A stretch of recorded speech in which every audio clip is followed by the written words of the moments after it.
한 주간의 여론 흐름 짚어봅니다. 김미연 RN서치 소장, 배종찬 인사이트 K 소장 나오셨습니다. 두 분 어서 오십시오. 안녕하십니까. 네. 배 소장님, 이재명 네. 대통령 지지율이 갤럽에서는 56%, NBS에서는 62%, 리얼미터에서는 54.9%를 기록했습니다. 전체적인 지지율 흐름 어떻게 보셨는지요?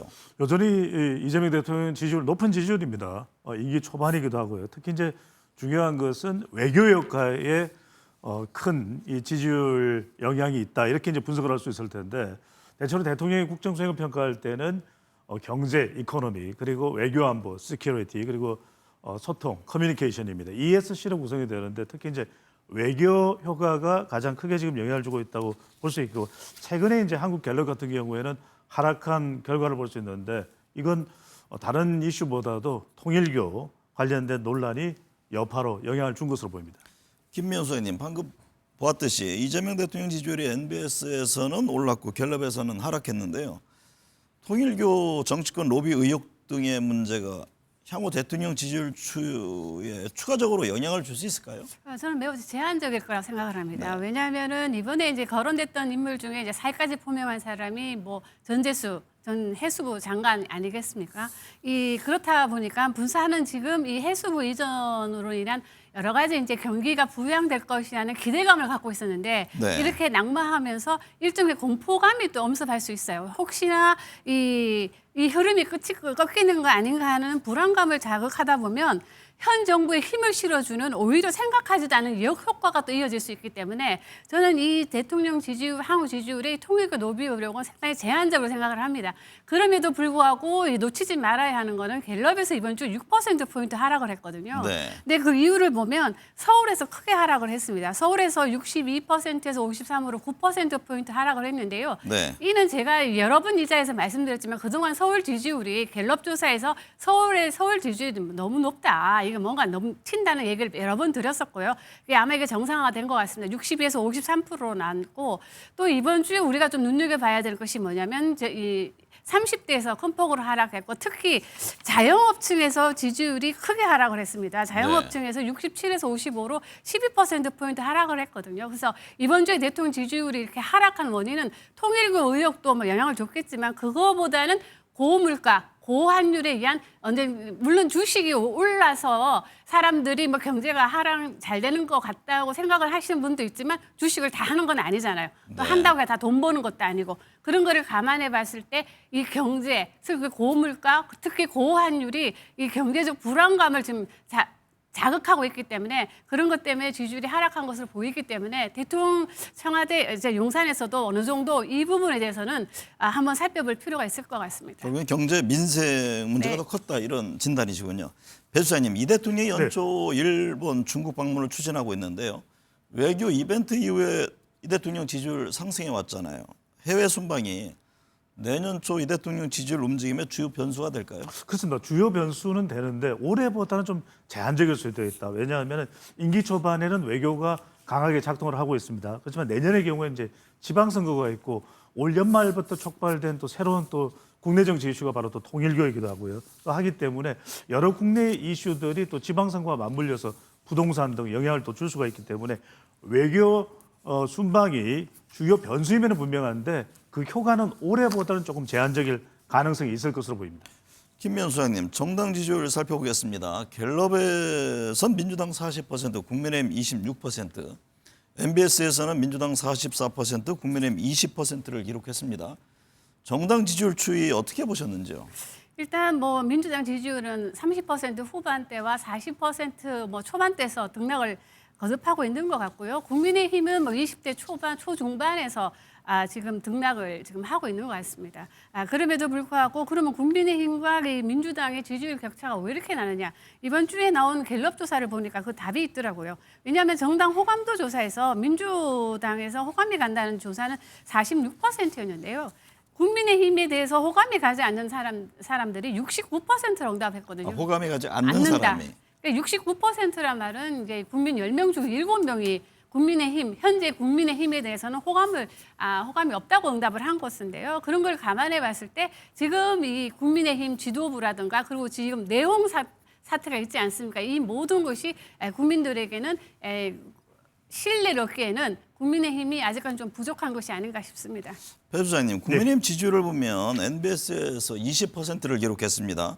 서울 지역에서는 8%포인트 하락하면서 13%를 기록하기도 했는데 이런 수치가 나온 적이 있었는지 이 정도 지지율이 의미하는 바는 뭡니까? 저는 잘 없었던 걸로 기억이 됩니다. 왜냐하면 서울은 최근에 이제 부동산 이슈 때문에 상당히 보수 성향으로 흘러가는 그런 경향도 볼 수가 있었거든요. 더군다나 한강 벨트도 상당히 보수 쪽 정당의 또 후보들에게 투표를 많이 했었는데 그만큼 보수마저도 외면하고 있다. 네. 왜냐? 변하지 않으면 변하게 될 수밖에 없는 강제 상황이 발생할 수도 있겠구나. 왜냐하면은 이 3P라는 말씀드렸습니다. 이념적으로 중도를 끌어들이지 않으면 안 되고 정책이라는 것은 결국 실력을 보여줘야 되는데 실력을 보수 정당이 국민의힘이 보여주지 못하면 자영업청과 그리고 주부청들이 또 빠져나갈 수밖에 없는 것이고 사람은 그렇습니다. 내부가 잘 통합이 돼서 원팀이 돼야 되는데 그렇지 못하면 리더십이 흔들하고 수도권 지지율의 영향 지금 서울에 관련해서도 정우영 앵커께서 말씀하셨는데 2030 MZ세대도 이재명 정부에 대해서 지지를 하지 않는다고 그렇다고 해서 국민의힘 지지로는 연결되지 않는 네. 현상이 발생하고 있는 것으로 보입니다. 김 소장님, 지금 상황이면 국민의힘 지지율이 20%대 박스권이 깨질 위험도 있을까요? 지지율 20%대 벽이라는 게 여론조사에서는 의미가 있는 수치라고 하던데 핵심 지지층도 이탈하고 있다는 의미로 봐야 합니까? 그러니까 여론조사라고 하는 거는 가변성이 워낙 크기 때문에 지금 뭐 20% 나왔다 해서 향후 뭐 40% 나오지 말라고 하는 법은 없는 거고요. 그렇지만 지금 이 현 상황들을 보면 지금 말씀하신 데서도 핵심 지지층에서 이탈은 있는 것 같습니다. 그러다 보니까 지지율이 20% 오히려 20% 벽을 지금 깰 가능성도 있다고 보여지는데요. 네. 왜냐하면 정통적인 그 보수 지지층이라고 할 수 있는 PK 지역에서 본다면 갤럽 조사를 보면 더불어민주당이 33 그리고 국민의힘 지지율은 29%입니다. 그래서 이 본인들의 핵심 지지층이라고 할 수 있는 PK에서 지지율이 더불어민주당보다 뒤처지기 때문에 전체적인 평균값을 뽑으면 이런 결과가 나오고 있거든요. 그렇다면 이 핵심 지지층마저 지금 돌아서고 있는데 그럼 이들을 끌어오기 위해서 지금 과연 이 국민의힘 지도부가 노력을 하고 있는가? 하는 거거든요. 그런 관점에서 본다면 지금 하고 있는 국민의힘 지도부가 좀 더 본인들의 그 핵심 지지층을 견인하기 위해서라도 뭔가 변화에 있는 쇄신이 필요한데 그렇지 못하기 때문에 이런 지지율이 나오는 게 아닌가 싶습니다.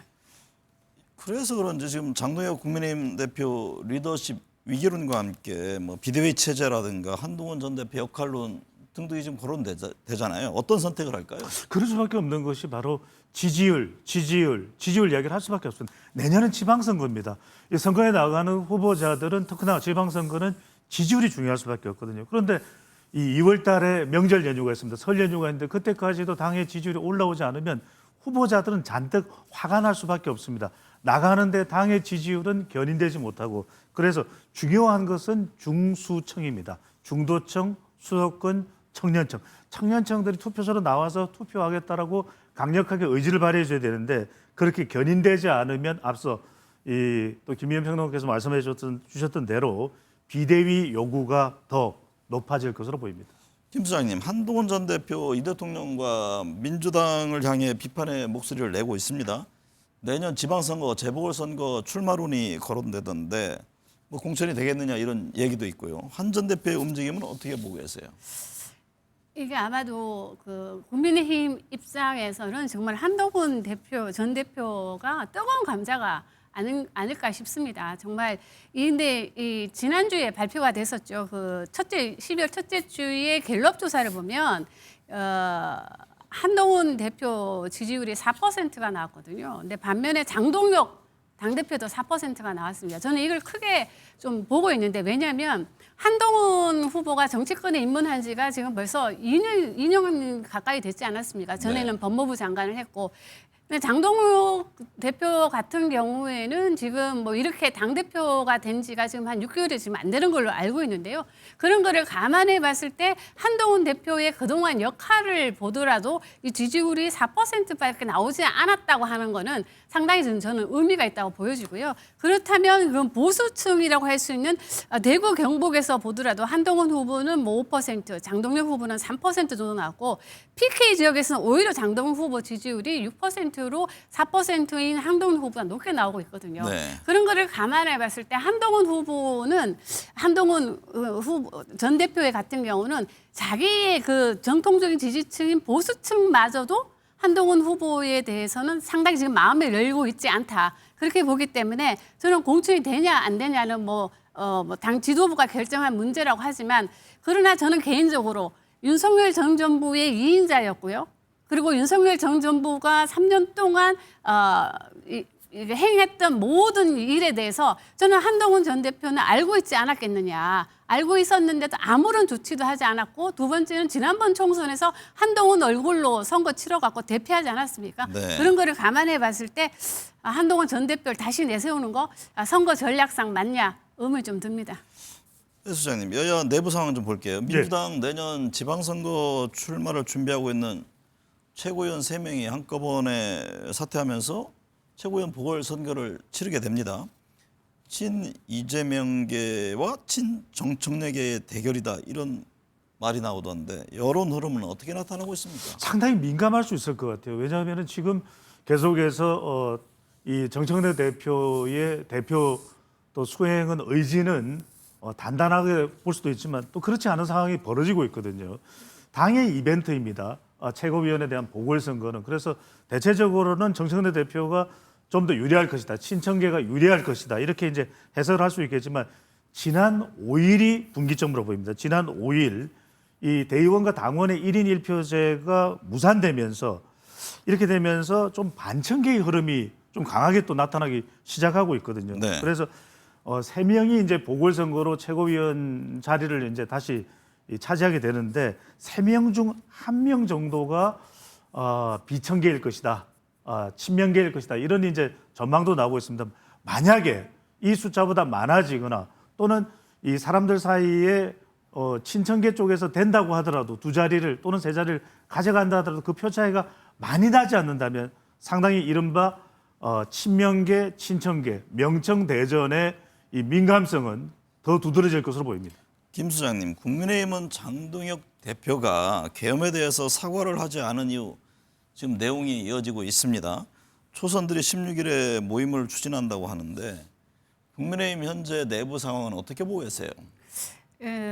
저는 계엄에 대한 사과는 하든 안 하든 지금 너무 늦었다는 생각이 좀 들고요. 지금 네. 사과한다 그래갖고 마음이 떠난 일부 지지자라든가 중도층이 돌아온다고 생각은 하지 않습니다. 그럼에도 불구하고 지금 나오고 있는 여론조사 결과를 보면 20%대를 유지하고 있는데요. 그는 바로 핵심 지지층, 국민의힘 지지층을 지지했던 코어 지지층만 지금 남았다고 볼 수 있는 상황인데 그런 상황에서 지금 국민의힘 내부가 이렇게 분열되고 있는 모양새를 보여주고 있는 것은 일단 국민들 입장에서는 그다지 보기 좋은 상황은 아니라고 보이지만 저는 이 초선이 사과한다고 해서 크게 지지율이 요동칠 것 같아 보이지는 않습니다. 네, 배 수장님, MBS 조사를 보면 계엄 탄핵에 국민의힘 대응이 부적절하다는 응답이 80%를 기록한 것으로 나타났습니다.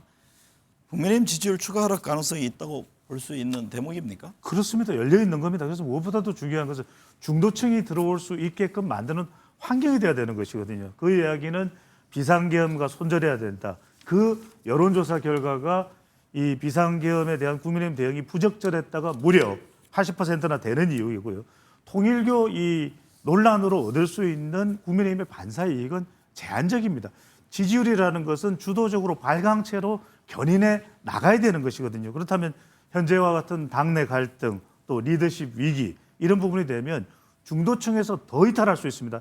그나마 있는 중도층도 더 이탈할 수가 있고 그나마 있는 20대도 더 이탈할 수 있고 그나마 있는 PK도 TK도 조금이라도 더 이탈할 수 있기 때문에 이런 부분에 대해서 장동혁 지도부가 어떤 판단을 내리느냐 이 장동혁 대표의 이 방식대로 끌고 가더라도 중요한 것은 과연 지지율을 끌어들일 수 있느냐 이것이 가장 중요한 과제로 보입니다. 김 수장님, 갤럽 조사 결과 내란 전담재판부 설치를 둘러싼 여론이 찬성 40%, 기존 재판부 유지 40%로 나왔습니다. 이게 민주당이 적극 추진하는 사안인데요. 9월 조사 결과와 크게 달라지지 않았다고 합니다. 그렇습니다. 이 점은 어떻게 해석을 해야 할까요? 그럼에도 불구하고 이 사법부에 대한 불신은 지금 시간이 갈수록 매우 높아지고 있습니다. 네. 왜냐하면은 전담 재판부를 설치해 이관해야 된다는 응답이 국민 10명 중에 네 명이 지금 찬성한다는 거거든요. 그런 거를 감안해 봤을 때 이 사법부에 대한 어떤 그 이전 조사를 본다면 사법부에 대한 신뢰도가 다른 어떤 기관보다 좀 높았던 게 사실인데 네. 지금 시간이 갈수록 이 사법부에 대한 이 신뢰도가 지금 급격히 저하되고 있다고 하는 거는 사법부 자체로만 보더라도 좋은 현상은 아니거든요. 저는 이 조사 결과가 이미 크게 달라지지 않았다고 하지만 그러나 그 불신이 40%나 된다는 거는 사법부도 좀 더 이 점을 좀 고려해야 되지 않을까 이런 생각이 좀 듭니다. 짧게 이 부분은 저도 좀 분석 네. 의견을 드리고 싶은 것이 김미연 이 평론가 말씀에 또 공감하면서도 또 반대 여론도 거의 비등하거든요. 대등하거든요. 그래서 저는 우상호 정무수석도 이야기했듯이 이 위헌될 수 있는 소지를 좀 최소화하는 것. 그다음에 이것이 국민들에게 여론으로 인식되기에 사법 장악이 아니라 사법의 개혁이다, 혁신이다. 이런 방안이라는 걸 좀 더 강하게 인식시키는 그런 시도도 반드시 또 추가적으로 필요할 것으로 보입니다. 그래서 뭐 2심 재판부터 적용하는 그런 얘기들이 뭐 대통령실로부터 좀 흘러나오고 있죠. 내년 지방선거 살펴볼까요? 배 수장님, 갤럽 조사에 따르면 여당이 다수 당선될 거란 여론이 42%, 야당이 다수 당선될 거란 여론이 36%를 기록했습니다. 어떤 의미를 담고 있는 건가요? 저는 지금 양쪽을 다 경고하고 있다고 봅니다. 그렇게 볼 수밖에 없는 것이 한국 갤럽 조사에서 여당이 당선됐으면 좋겠다는 것이 42%인데 민주당 지지율은 40%, 대통령의 지지율은 56%나 되거든요. 그런데 대통령의 지지율이 이렇게 높은데도 대통령의 후광 효과, 할로 이펙트를 고스란히 반영시키지 못하고 있는 상황이다. 그렇다면 분명히 뭔가 내년 선거를 앞둔 여권의 선거 전략에 좀 지적할 사항이 있는 것이 아닌가, 문제가 있는 것이 아닌가 이렇게밖에 볼 수 없는 것이고 국민의힘은 지지율이 26%인데 야당 후보가 다수 당선이 됐으면 좋겠다는 건 36%. 와, 많은 반사이익을 딱. 저는 이런 착시 현상에 대한 경고라고 봅니다. 왜? 국민의힘이 바뀌었을 때 그나마 36%까지 갈 수도 있겠다. 이렇게 이야기를 하고 있는 것이지 지금 그대로 가만히 있는데 반사이익을 얻어서 내년 지방선거의 구도가 그다지 이 야당에 국민의힘에 불리하지 않을 것이라는 설명은 아니기 때문에 이 조사 결과가 이야기하고 있는 것은 매우 엄중하다. 두 정치 세력의 여든 야든 모두에게 경고를 하고 있는 것으로 보입니다.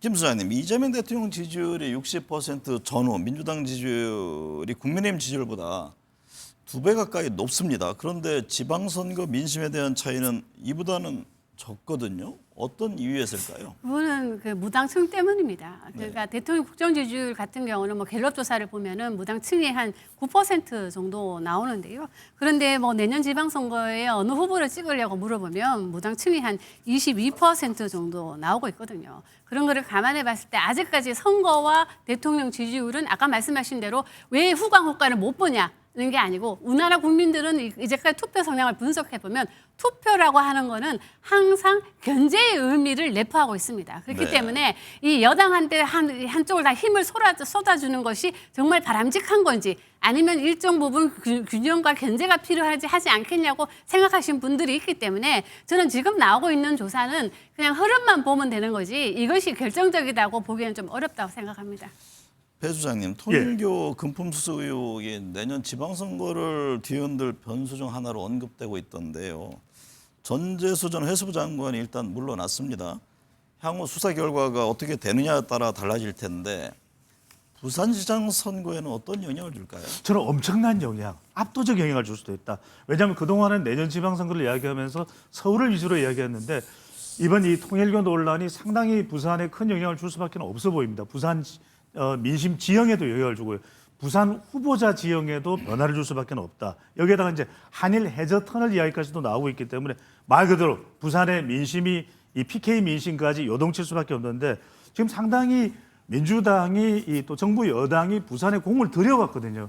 해양수산부 이전 또 북극 항로 그다음에 이제 동진 전략도 효과적으로 작동 중이었는데 이런 상황이 벌어지면서 이제 PK 민심이 상당히 흔들할 수밖에 없는데 이재명 대통령의 갤럽 조사를 보더라도 PK 부산, 울산, 경남의 여론의 변화가 있고요. 선거 구도와 관련해서 물어볼 때도 11월 달에 조사한 것과 또 변화가 있기 때문에 네. 지금 또 새로운 또 후보자로 거론되고 있는 것이 조국의 신당 대표거든요. 박형준 시장에 관련된 또 현직 시장에 대한 평가도 했을 때 말 그대로 지대한 영향을 주는 이슈가 될 것으로 보입니다. 긍정이냐 부정이냐는 뭐 각 당에 따라서 또 달리 좀 봐야 되겠네요. 김 수장님, 내년 지방선거 핵심 이슈, 중요 변수는 어떤 걸로 꼽으세요? 저는 통일교 지금 거론되고 있는 통일교는 아까 제가 말씀드린 것처럼 오히려 부산에서는 이재명 역작용이 일어날 수 있다. 그래서 뭐 꼭 전재수 장관이 아니더라도 다른 사람이 나가더라도 저는 상당히 이 부산만은 경남은 아니더라도 부산만은 민주당이 좀 해볼 만한 선거가 아닐까 저는 생각을 하고요. 네. 그리고 내년 지방선거의 핵심 이슈는 저는 첫째도 경제, 두 번째도 경제라고 봅니다. 대통령 외교 항보 매우 중요하지만 그거는 순간적인 임팩트에 불과하고요. 저는 지금도 이 고물가, 고환율에 대한 정부 대책, 그래서 저는 첫 번째도 경제, 두 번째도 경제라고 생각합니다. 네, 오늘 두 분 말씀 감사합니다.